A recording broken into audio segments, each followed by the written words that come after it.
এই শাহিন, এইসব কি করে হলো? চাকরি চুরি জোর করছে কি সব সেই তো অবেশি ভেঙে পড়েছিল।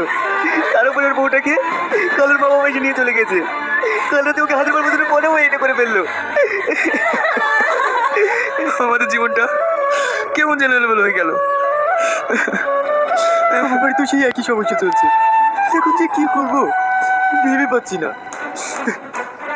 তবে তোর কথা দে, আমাদের যা কিছু হয়ে যাক, আমরা কেউ কাউকে ছেড়ে দেবো না।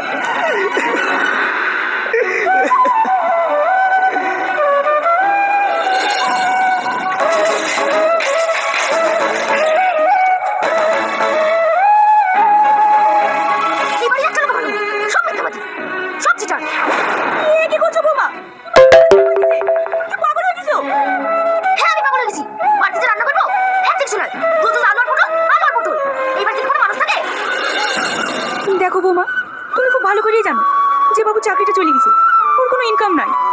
আর ইনকাম না থাকলে ভালো মন্দ আসবে কোথার থেকে? তাই বাড়ির বউদের সব কিছু মানিয়ে নিতে হয়। আমি মানিয়ে নিতে পারবো না। ওই ঘুষ দিয়ে চাকরি চলে গেছে তো আমি কি করবো? আমি এভাবে থাকতে পারবো না। দেখো বৌমা, আমার ছেলে ঘুষ দিয়ে চাকরি পায়নি, কষ্ট করে পড়াশোনা করে চাকরি পেয়েছিল। তুমি খালি খালি মিথ্যা অপবাদ দিও না। কে মিথ্যা কথা বলছে? আমি মিথ্যা কথা বলছি? মিথ্যাবাদী তো আপনারও। ছেলেও মিথ্যাবাদী, মায়েও মিথ্যাবাদী। পল্লবী, তুমি আমার গায়ে হাত তুললে? হ্যাঁ তুলেছি। তোমার এত বড় স্পর্ধা, তুমি আমার মাকে মিথ্যাবাদী বলো? বলেছি, বেশ করেছি। তোমরা আমার জীবনে নষ্ট করে দিছো। আমি তোমার সংসারে থাকবো না। আমি তোমার সংসারে থাকবো না। এই তুই কি বললি?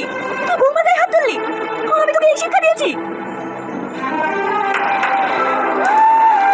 পল্লবী, তুমি যেও না। আমি তোমার গায়ে হাত তুলে ভুল করেছি। ছাড়ো আমাকে। আমি আর এই বাড়িতে কখনো থাকবো না। পল্লবী, এই মুহূর্তে তুমি আমাকে ছেড়ে যেও না। আমার চাকরি চলে গেছে, আমি এ নিয়ে প্রচুর টেনশন আছি।